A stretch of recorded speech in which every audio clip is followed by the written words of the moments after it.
غلام نبی صاحب نیاز۔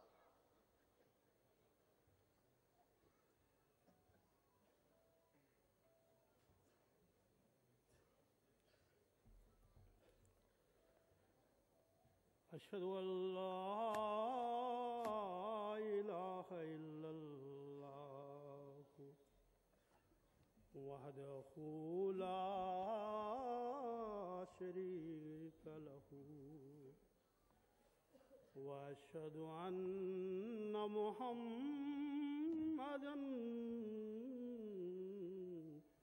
عبدہ ورسولہ۔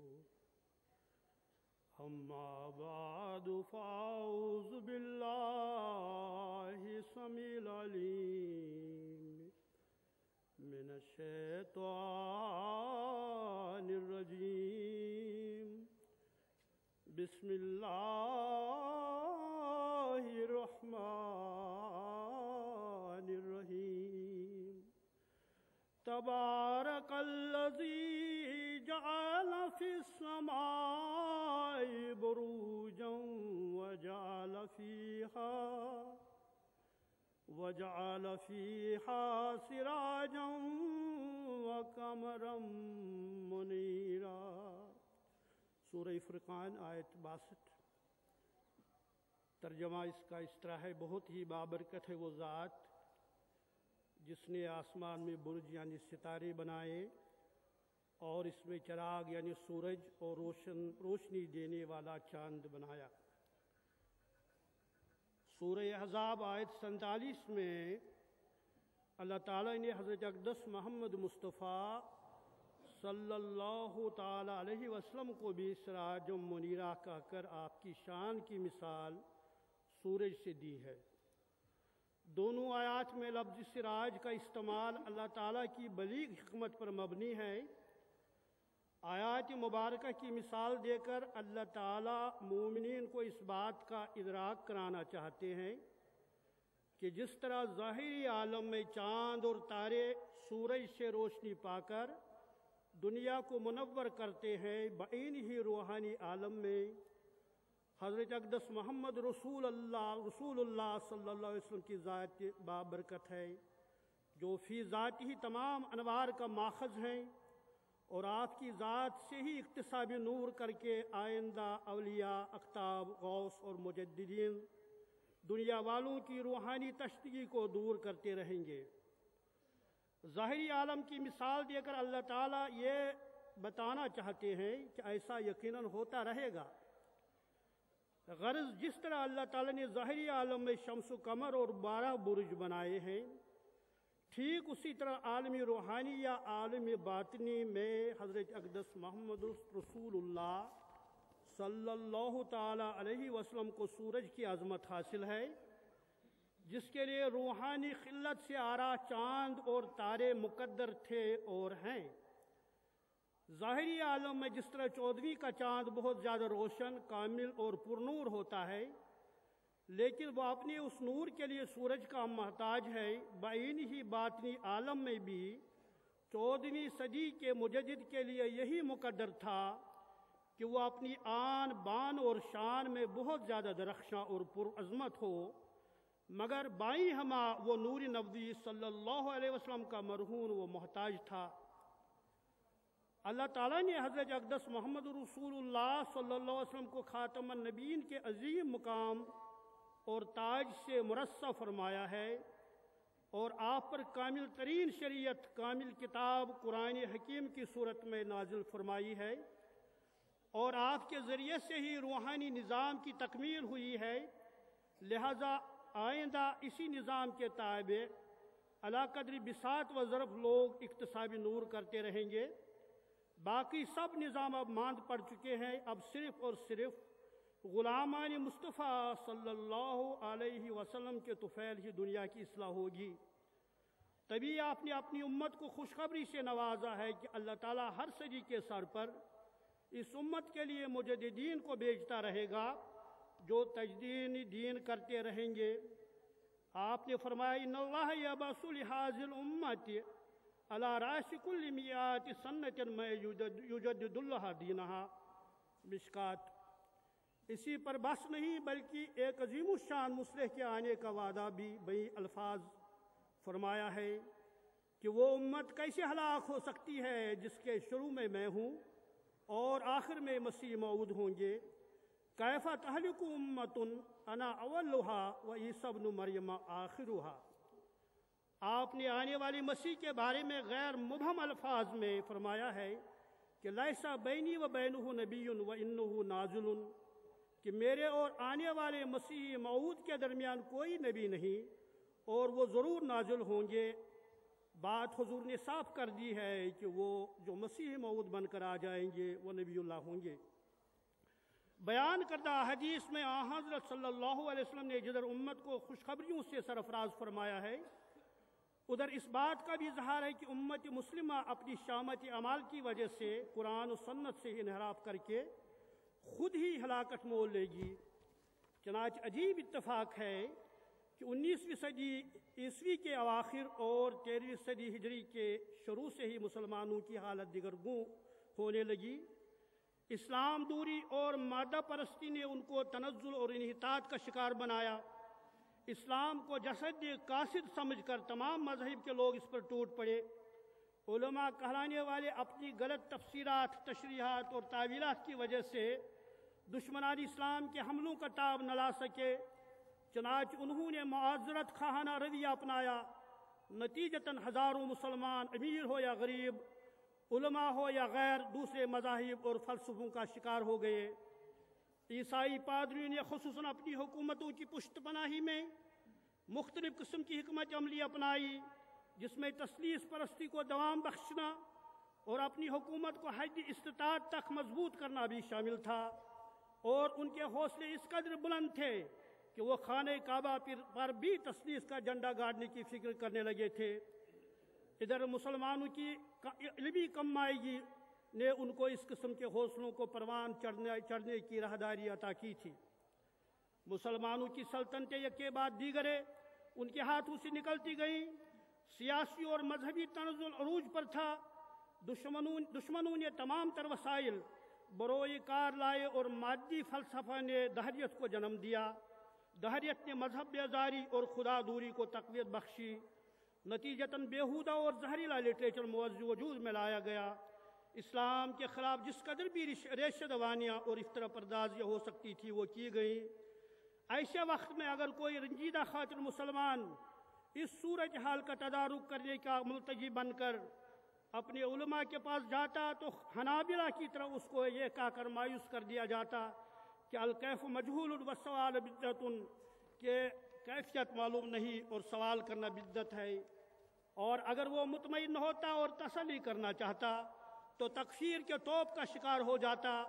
اسی بات کا اظہار مولانا حائلی نے یوں فرمایا ہے: کوئی مسئلہ پوچھنے ان سے جو جائے تو گردن پر بارے گراں لے کے آئے.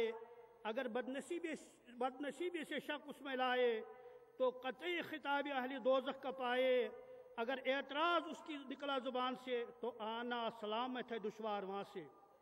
غرض مسلمانوں پر ہر طرف یاس اور نا امیدی کے گمبھیر بادل چھا گئے تھے اور ہر طرف یہ آوازیں اٹھتی نظر آ رہی تھی: یہ دور اپنے ابراہیم کی تلاش میں ہے، صنم کدا ہے جہاں لا الہ الا اللہ. اضطراب، یاس اور نا امیدی کے اس دور میں اللہ تعالیٰ نے حضرت محمد مصطفیٰ صلی اللہ علیہ وسلم کی امت کی بے بسی کو دیکھا اور اپنا دست نصرت قادیان کی اسی سرزمین سے حضرت مرزا غلام احمد صاحب قادیانی علیہ السلام کے وجود باوجھ کے رنگ میں دکھایا اور آسمان پر شور بلند ہوا کہ ھذا رجل یحب رسول اللہ.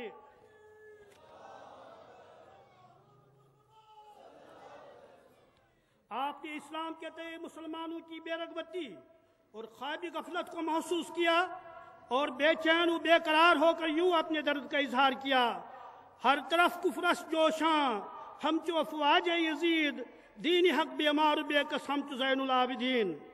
اور پھر بارگاہ رسالت میں دست فریاد اٹھاتے ہوئے یوں ملتجی ہوئے: اے سید الورا وقت نصرت است، در بوستان سرائے تو کس باغ بانماند.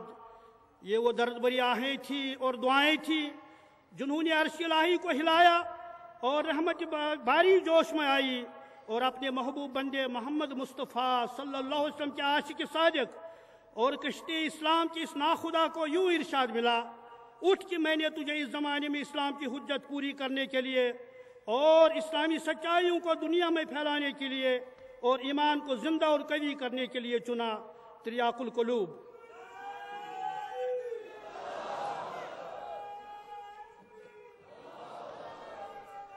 1890 عیسوی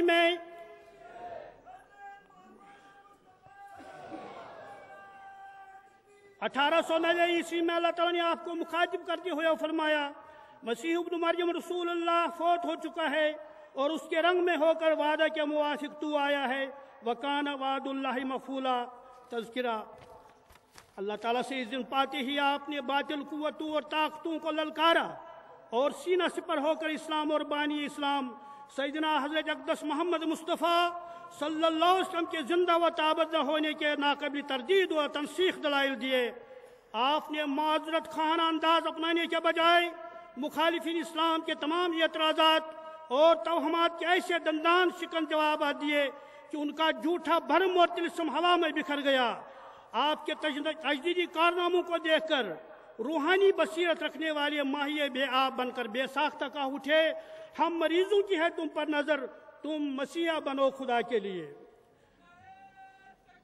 1890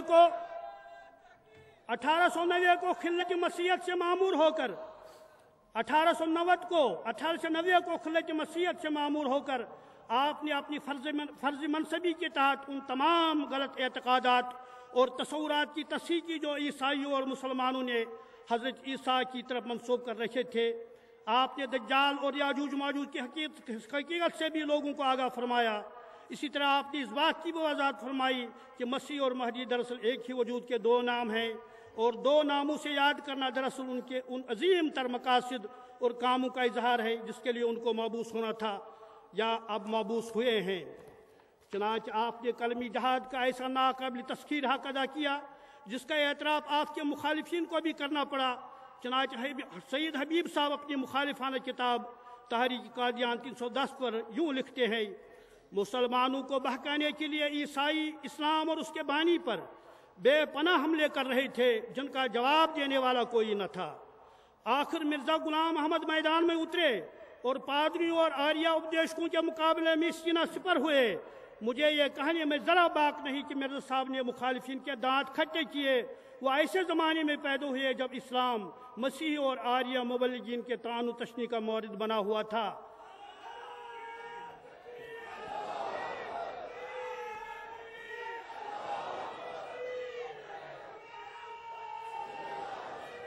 اعتراضات کا جواب دینے والا کوئی نہ تھا، اعتراضات کا جواب دینے والا کوئی نہیں تھا۔ آخر مرزا غلام احمد صاحب قادیانی میدان میں اترے اور ان کے سوالات کے دندان شکن جوابات دیے۔ صادق الاخبار کے ایڈیٹر نے یوں اظہار خیال کیا، چونکہ مرزا صاحب نے اپنی پرزور تقریروں اور شاندار تصانیف سے مخالفین اسلام کے ان لچر اعتراضات کے دندان شکن جواب دے کر ہمیشہ کے لیے ساکت کر دیا ہے اور ثابت کر دیا ہے کہ حق حق ہی ہے، اور واقعی مرزا صاحب نے حق کی حمایت اسلام کا حق ادا کر کے خدمت دین اسلام میں کوئی دقیقہ فروغ گذاشت نہیں کیا۔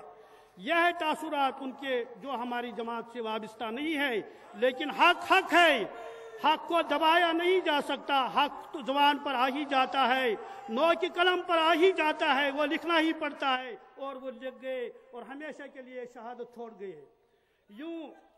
یوں حضرت مجدد وقت، مسیح دوران اور مہدی زمان نے ہمیشہ کے لیے مخالفین کے دانت کھٹے کیے، ان کی تمام تر کاوشیں ریزہ ریزہ ہو گئی، ان کی مصنوعی خوشیاں پاش پاش ہو گئی، اور ان کی